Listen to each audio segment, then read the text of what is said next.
Hi friends, welcome to ECVS family. இன்றைக்கி நம்ம சேனலில் நல்ல மணக்க வாய்க்கு ருசியாக மட்டன் கிரேவி எப்படி செய்கிறதுன்னு சொல்லி பார்க்கலாம். குக்கரில் 5 விசில் விட்டால் போதும், சட்னி ஈஸியாக செய்யக்கூடிய இந்த gravy white rice, idli, dosa, chapati, parotta, puri, appam, idiyappam எல்லாத்துக்கும் ஒரு சூப்பரான ஒரு சைடிஷ்ங்க. செஞ்சு வச்ச உடனே காலி ஆகிடும். அப்படி ஒரு டேஸ்டான மட்டன் கிரேவி எப்படி செய்கிறதுன்னு சொல்லி இப்போ நம்ம வீடியோக்குள்ளார போகலாம். இப்போ இந்த கிரேவி செய்கிறதுக்கு ஒரு குக்கரை அடுப்பில் வச்சுக்கலாம். 100 ml அளவுக்கு நல்லெண்ணெய் சேர்த்துக்கலாம். நல்லெண்ணெய் சேர்த்து செய்கிறப்போ டேஸ்ட் ரொம்ப சூப்பராக இருக்கும், உடம்புக்கு ரொம்ப ஆரோக்கியமானது. இப்போ எண்ணெயை சேர்த்தாச்சு. எண்ணெய் சூடு ஏறினதுக்கப்புறமா நம்ம தாளிக்கிறதுக்கு என்னென்னு சொல்லி பார்க்கலாம். நான் ஆல்ரெடி எடுத்து வச்சுருக்கேன். 1 ஸ்பூன் அளவுக்கு சோம்பு சேர்த்துக்கலாம். ஒரு 4 கிராம்பு எடுத்துக்கோங்க. அதே மாதிரி ஒரே ஒரு அன்னாசிப்பூ நல்ல பெரிய பூவை எடுத்துக்கோங்க. ஒரு 3 பட்டை எடுத்துக்கலாம்.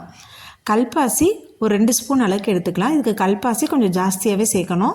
இப்போ நம்ம எடுத்து வச்சுருந்த பொருள்கள்லாம் இந்த எண்ணெயில் சேர்த்துக்கலாங்க. இதெல்லாம் நல்லா பொரிஞ்சு வரணும். அந்தளவுக்கு கொஞ்சம் வெயிட் பண்ணலாம்.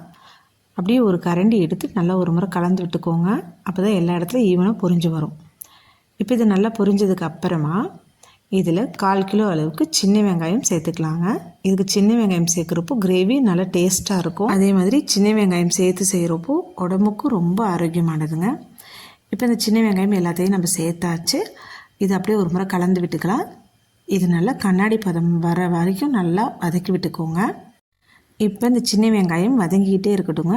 இந்த டைமில் நம்ம ஒரு 3 நல்ல பழுத்த தக்காளியாக அரைச்சி எடுத்துகிட்டு வந்துடலாம். இது அப்படியே சேர்க்காமல் இந்த மாதிரி அரைச்சி சேர்க்குறப்போ கிரேவி நல்லா திக்காக கிடைக்கும், நல்லா டேஸ்ட்டாகவும் இருக்கும்.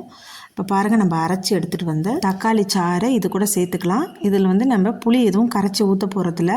அதனால் நல்லா பழுத்த தக்காளியாக, நல்ல பெரிய தக்காளியாக 3 தக்காளி அளவுக்கு நான் இன்றைக்கி சேர்த்துருக்கேன். புளிப்புக்கும் நம்ம தக்காளி மட்டும்தான் சேர்க்குறோம். இதில் பச்சை மிளகாய், ஒரு மிளகாய் நான் 2ஆக கிள்ளி சேர்த்துக்கிறேன். இது பெரிய மிளகாய் இருக்கிறதுனால நான் 1 மட்டும் சேர்த்துக்கிறேங்க. சின்னதாக இருந்ததுன்னா நீங்கள் 2 மிளகாய் கூட சேர்த்துக்கலாம். இதில் ஒரு 3 இனுக்கு கருவேப்பிலை உருவி சேர்த்துக்கலாங்க. இது அப்படியே ஒரு முறை நல்லா கலந்து விட்டுக்கோங்க. இந்த தக்காளியோட பச்சை வாசனை போகணும், அந்தளவுக்கு நல்லா கலந்து விட்டுக்கோங்க. இப்போ இது நல்லா வதங்கிருச்சு, எண்ணெய் தனியாக பிரிஞ்சு வந்துருச்சு பாருங்கள். இந்த டைமில் இது ஒரு முறை கலந்து விட்டுட்டு இதில் நம்ம கழுவி சுத்தம் பண்ணி எடுத்து வச்சுருந்த 3/4 கிலோ ஆட்டுக்கறியை இதில் சேர்த்துக்கலாங்க.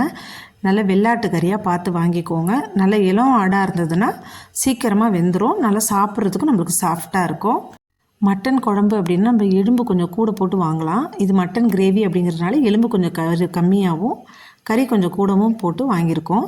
இதில் இது கிரேவிக்கு தேவையான அளவுக்கு உப்பு சேர்த்துக்கலாம். இது கூடவே 1/2 ஸ்பூன் அளவுக்கு மஞ்சள் தூள் சேர்த்துக்கலாங்க.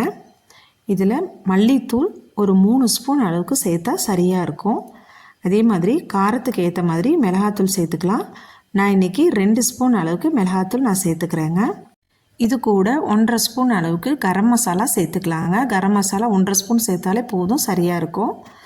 இது அப்படியே ஒரு முறை நல்லா கலந்து விட்டுக்கலாம். நம்ம எல்லா தூளுமே சேர்த்தாச்சு. நம்ம சேர்த்துருக்க எல்லா தூளுமே இந்த ஆட்டுக்கறியில் எல்லா இடத்துலையும் படுற மாதிரி நல்லா ஒரு முறை கலந்து விட்டுக்கலாங்க. இதில் தண்ணி எதுவும் சேர்க்க வேண்டாம்.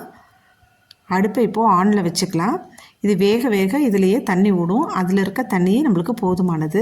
இப்போ நீங்கள் பார்த்தீங்கனாலே தெரியும், ஓரளவுக்கு இதுலேருந்து தண்ணி வெளியில் வந்திருக்கு. இது அப்படியே இருக்கட்டும். இந்த கேப்பில் நம்ம தேங்காய் அரைக்கிறதுக்கு என்னென்னு சொல்லி பார்த்துட்டு வந்துடலாம். இதுக்கு ஒரு மிக்ஸி ஜாரை எடுத்துக்கலாங்க. அதில் ஒரு 1/2 மூடி அளவுக்கு தேங்காய் எடுத்துக்கலாம். தேங்காய் அப்போ உடைச்ச ஒரு ஃப்ரெஷ்ஷான தேங்காய் அப்படின்னா இன்னும் டேஸ்ட்டு நல்லாயிருக்கும். அதே மாதிரி கொஞ்சம் இளந்தேங்காயை எடுத்துக்கோங்க. தேங்காயை இந்த மாதிரி கீரி சேர்த்துக்கலாங்க. கிரேவி எவ்வளோ வேணுமோ அதுக்கேற்ற மாதிரி தேங்காயை கூடவோ குறைச்சோ பார்த்து சேர்த்துக்கலாம். இதில் 1 ஸ்பூன் அளவுக்கு சோம்பு சேர்த்துக்கலாங்க. இது கூடவே 2 ஸ்பூன் அளவுக்கு சீரகம் சேர்த்துக்கலாம்.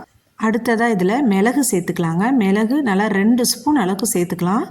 ஆட்டுக்கறி கிரேவி அப்படிங்கிறப்போ மிளகு இந்தளவுக்கு சேர்த்திங்கன்னா நல்ல டேஸ்ட்டும் நல்லாயிருக்கும், சாப்பிட்றதுக்கு ரொம்ப சுவையாக இருக்கும். அதே மாதிரி ஒரு 15 பல்லுக்கிட்ட பூண்டு பல்லு சேர்த்துக்கலாம். இது சின்ன பூண்டு அப்படிங்கிறதுனால நான் 15 பல்லுக்கிட்ட சேர்த்துக்கிறேன். கொஞ்சம் பெருசாக இருந்ததுன்னா ஒரு 10 பல்லுக்கிட்ட சேர்த்துக்கோங்க.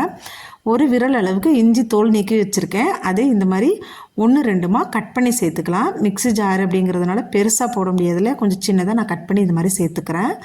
இது இஞ்சி சேர்த்ததுக்கு அப்புறமா இதில் 1 ஸ்பூன் அளவுக்கு கசகசா சேர்த்துக்கலாங்க. நம்ம நான்வெஜ் எது செய்கிறதா இருந்தாலுமே இந்த மாதிரி கசகசா சேர்த்து செய்கிறப்போ வயிற்று எரிச்சல்லாம் இல்லாமல் கொஞ்சம் நல்லா இருக்கும். இது கொஞ்சமாக தண்ணி ஊற்றி நல்லா நைஸாக அரைச்சி எடுத்துக்கலாம். இப்போ பாருங்கள், நம்ம அரைச்ச இந்த தேங்காய் விழுதை அடுப்பில் வச்சுருந்த ஆட்டுக்கறியோடு சேர்த்துக்கலாங்க. இந்த தேங்காய் பேஸ்ட்டை சேர்த்ததுக்கப்புறமா இந்த மிக்ஸி ஜாரில் கொஞ்சமாக தண்ணி சேர்த்து அதையும் கழுவி இதோடு ஊற்றிக்கலாங்க. இதில் இந்த கிரேவிக்கு தேவையான அளவுக்கு தண்ணி சேர்த்துக்கலாம். இது கிரேவி அப்படிங்கிறதுனால ரொம்ப தண்ணி சேர்க்க வேணாம், கறி வேகிற அளவுக்கு மட்டும் சேர்த்தா போதுங்க. இது அப்படியே ஒரு முறை நல்லா கலந்து விட்டுக்கலாம்.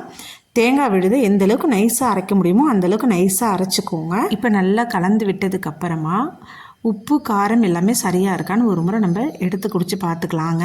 இந்த டைம்லேயே நம்ம செக் பண்ணிட்டோம் அப்படின்னா காரம் எதுவும் கம்மியாக இருந்தால் கூட நம்ம சேர்த்துக்கலாம். இப்போ எனக்கு எல்லாமே சரியாக இருக்குது. நான் குக்கரை மூடி ஒரு 5 விசில் மட்டும் விட்டுக்கிறேன். இது நல்ல இளம் ஆடு அப்படிங்கிறதுனால எனக்கு 5 விசில் விட்டாலே போதும். ரொம்பவும் கறி வெந்துட்டாலும் நம்ம கரண்டி வச்சு கலக்கிறப்போ கறி உடஞ்சி பீஸாக இல்லாமல் தனித்தனியாக இருக்க மாதிரி இருக்கும். அதுக்கேற்ற மாதிரி பார்த்து கரெக்டான அளவில் வேக வச்சுக்கோங்க. இப்போ நம்மளுக்கு 5 விசில் முடிஞ்சிருச்சு, ப்ரெஷர் அடங்கிருச்சு. இந்த டைமில் நம்ம குக்கரை ஓப்பன் பண்ணி பார்த்துடலாம். பாருங்கள், எண்ணெய் எல்லாமும் நல்லா தனியாக பிரிஞ்சு வந்திருக்கு. அதே மாதிரி கறியும் நல்லா வெந்திருக்கு. நம்ம வச்ச தண்ணியோட அளவு பாருங்கள் சரியாக இருக்குது. கிரேவி அப்படின்னா ரொம்ப தண்ணியாக இருக்கக்கூடாது, இந்த அளவுக்கு இருந்ததுன்னா சரியாக இருக்கும். இது இன்னமுமே நேரம் ஆக ஆக கொஞ்சம் கெட்டியாகிடும். இதில் ஒரு கைப்பிடி அளவுக்கு நல்ல ஃப்ரெஷ்ஷான மல்லித்தலையை நல்லா பொடியாக கட் பண்ணி இது கூட சேர்த்துக்கலாம். அப்படியே ஒரு முறை கலந்து விட்டுக்கோங்க. அவ்வளோதாங்க, சுவையான மணமான மட்டன் கிரேவி ரெடிங்க. நான் சேர்த்துருக்க இதே அளவுகளில் நீங்களும் பொருள்களை சேர்த்து இதே மெத்தடில் செஞ்சு பாருங்கள். மட்டன் கிரேவி எப்படி இருக்குன்னு சொல்லிட்டு மறக்காமல் வீட்டில் செஞ்சு பார்த்துட்டு கமெண்ட் பாக்ஸில் கமெண்ட் பண்ணுங்கள். இந்த வீடியோ உங்களுக்கு பிடிச்சிருக்குன்னு நினைக்கிறேன். பிடிச்சிருந்துன்னா லைக் பண்ணுங்கள், ஷேர் பண்ணுங்கள். நம்ம சேனலை இப்போ தான் ஃபஸ்ட் டைம் பார்க்குறீங்கன்னா மறக்காமல் நம்ம சேனலை சப்ஸ்கிரைப் பண்ணிக்கோங்க. திரும்ப உங்களை நான் வேறொரு வீடியோவில் சந்திக்கிறேன். பாய் பாய்.